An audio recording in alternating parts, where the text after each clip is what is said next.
CHAPTER XX. The use, however, of persuasive orations pertains to judgment ; for we no longer require arguments about things which we know, and of which we have formed a judgment. And though it be but one person alone whom the orator endeavours to exhort or dissuade, as is the case with those who admonish or persuade, yet that one person is a judge ; for he whom it is necessary to persuade is, in short, a judge. And the like takes place whether the oration is directed against the litigant, or against the hypothesis. For it is necessary that an oration should be employed, and that the contrary arguments should be subverted, against which, as against a litigant, the oration is made. A similar method must also be adopted in demonstrative orations. For in these the speech is directed to the spectators as to judges. In short, he alone is, simply speaking, a judge who in political contests judges the subjects of investigation. For in such contests, the manner in which things of a dubious nature subsist, is investigated, and also those which are the subjects of consultation. Concerning the manners of politics, however, we have already spoken in what we have said about deliberative affairs ; so that it is there explained in what manner and through what particulars we may produce ethical orations.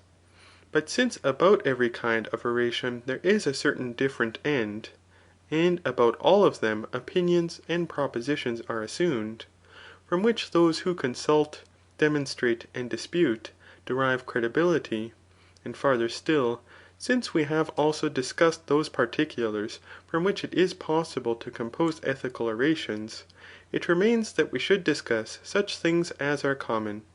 For it is necessary that all rhetoricians in orations of every kind should employ what pertains to the possible and impossible, and should endeavour to show that some things will be, and that others have been. The consideration likewise of magnitude is common to all orations. For all orations, whether they persuade or dissuade, whether they praise or blame, accuse or defend, employ diminution and amplification. But these things being determined, let us endeavour to discuss in common what pertains to enthymemes and examples, in order that by adding what remains, we may bring to an end what we proposed from the first. Of things however which are common, amplification is most adapted to demonstrative orations, as we have before observed. But that which has been done is more adapted to judicial orations (for judgment is employed about these), and the possible and what will be done are most adapted to deliberative orations. In the first place, therefore, let us speak concerning things possible and impossible. If then it is possible for one contrary to be, or to be effected, it would seem to be possible that the other contrary also may be. Thus for instance, if it is possible that a man may be restored to health, it is also possible that he may be diseased ; for there is the same power of contraries so far as they are contraries.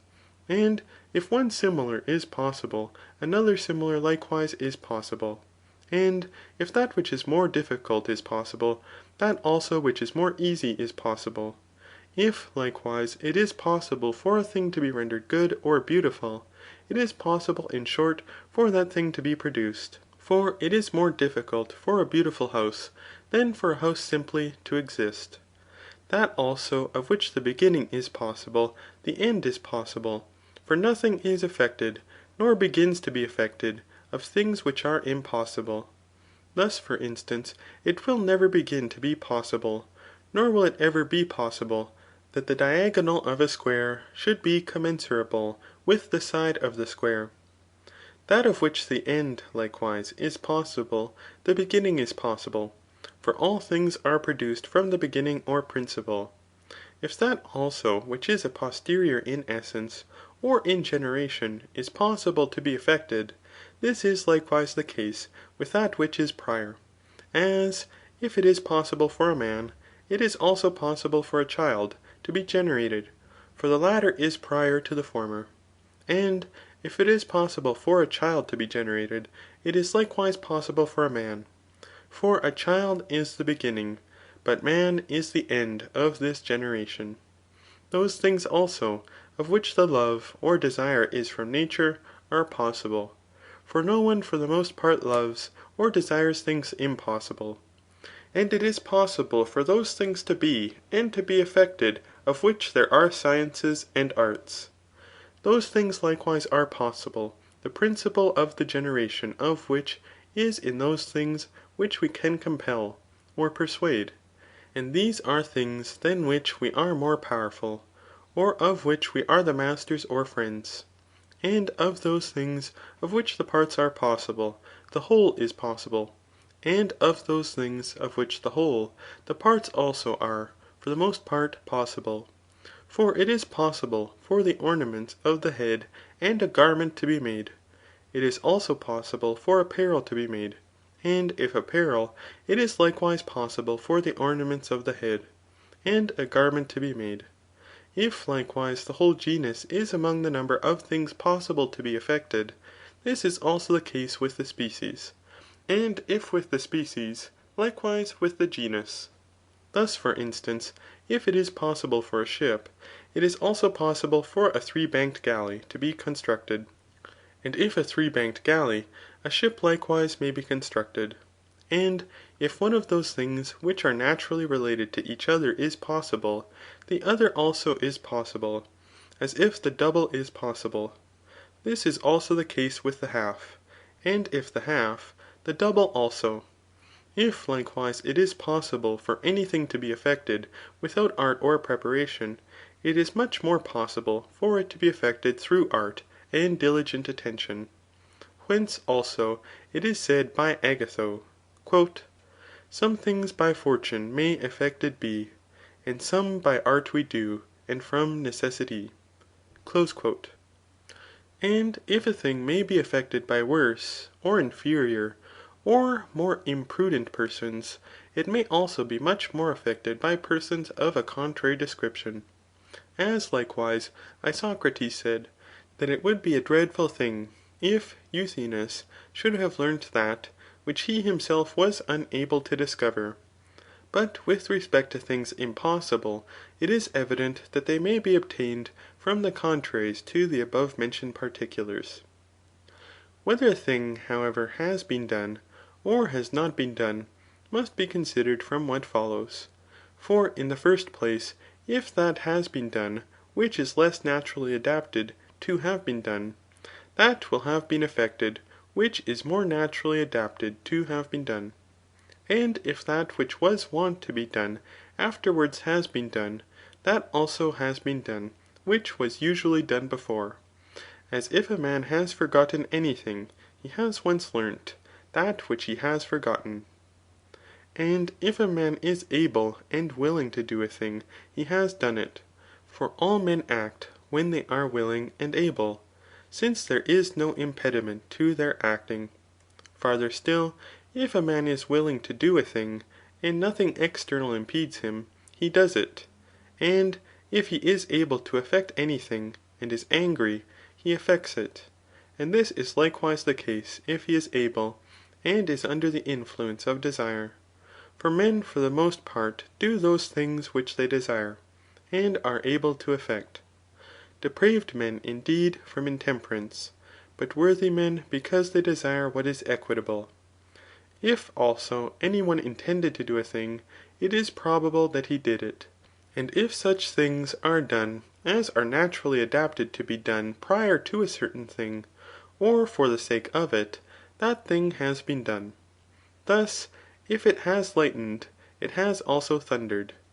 And if any one has endeavoured to do a certain thing, he has also done it. And if such things as are naturally adapted to have been done afterwards, or if that for the sake of which they are done has been effected, that also which is done prior to them, and for the sake of which they are done, has been effected. Thus, if it has thundered, it has lightened.